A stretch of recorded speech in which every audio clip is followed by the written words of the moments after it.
La France perpétuera-t-elle sa politique de la chaise vide? Le président du pays et la délégation de pétitionnaires ont bon espoir à ce que cette année les choses changent. La 4e commission de l'ONU a ouvert hier à New York. Le Tavini Wir Atira et l'église protestante Maohi comptent y faire entendre leur voix en début de semaine. Voyez tous les enjeux de ce rendez-vous avec Thomas Chabrol. La décolonisation à nouveau au cœur des débats à l'ONU la semaine prochaine.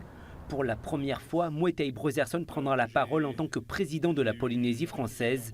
Une position de force par rapport aux 10 dernières années. Son souhait est de renouer le dialogue avec l'ambassadeur de France aux Nations Unies. Il faut dépassionner un peu le débat. Décoloniser, ça ne veut pas forcément dire imposer l'indépendance. Ce n'est pas du tout ça. Nous, ce qu'on veut, c'est la mise en place d'un processus d'autodétermination. Voilà, ce processus, il permet à tout le monde de s'exprimer.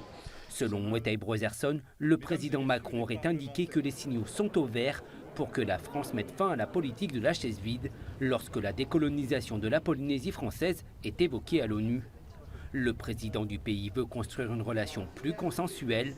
Cependant, il faudra trouver un équilibre dans les discours, car les élus du Tavini comptent défendre la cause indépendantiste.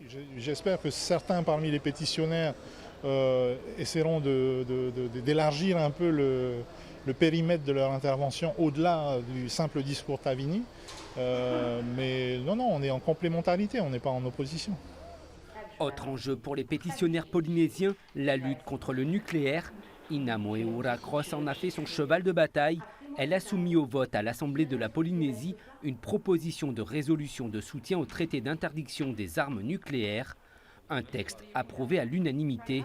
C'est un traité international qui réunit de nombreux États et en fait qui est à la fois pour l'abolition des armes nucléaires, mais qui met aussi de l'humanité dans ce combat parce qu'il parle de toutes les zones qui ont été contaminées. Nous avons été, au même titre que d'autres États, le territoire où il y a eu des expérimentations nucléaires et nous demandons une aide internationale parce qu'aujourd'hui, la France, dans un premier temps, ne reconnaît pas ce traité et dans un second temps, sur le plan local, la France ne fait pas assez pour la reconnaissance des conséquences du nucléaire.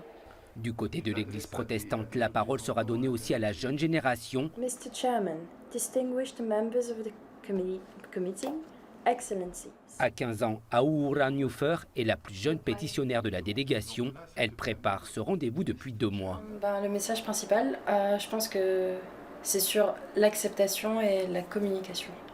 Ça m'a permis de me poser pour réfléchir et mieux comprendre ce qui se passait peut-être ici, dans le monde et surtout dans ma vie. Cette année, le camp autonomiste ne sera pas du déplacement à New York.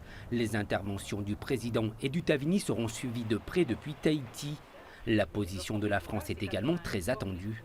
Mais à notre sens, il serait peut-être temps alors aussi pour la France d'accepter une mission d'observateur, déjà dans un premier temps, qui viennent voir sur place ce qui se passe. Et qu'on est effectivement bien un pays autonome, avec notre assemblée, avec des élections qui sont vraiment démocratiques, que l'État finance et garantit dans justement son organisation. Nous sommes curieux de voir comment vont être les discours au niveau de l'ONU. Est-ce qu'on va revoir un Tavini réconcilié pour le même combat? Et aussi, nous sommes en attente de voir si la France va enfin siéger. Le nouveau contexte politique local aura-t-il une incidence à l'ONU? 10 ans plus tard, la réinscription de la Polynésie sur la liste des territoires non autonomes à décoloniser reste un symbole fort pour les indépendantistes.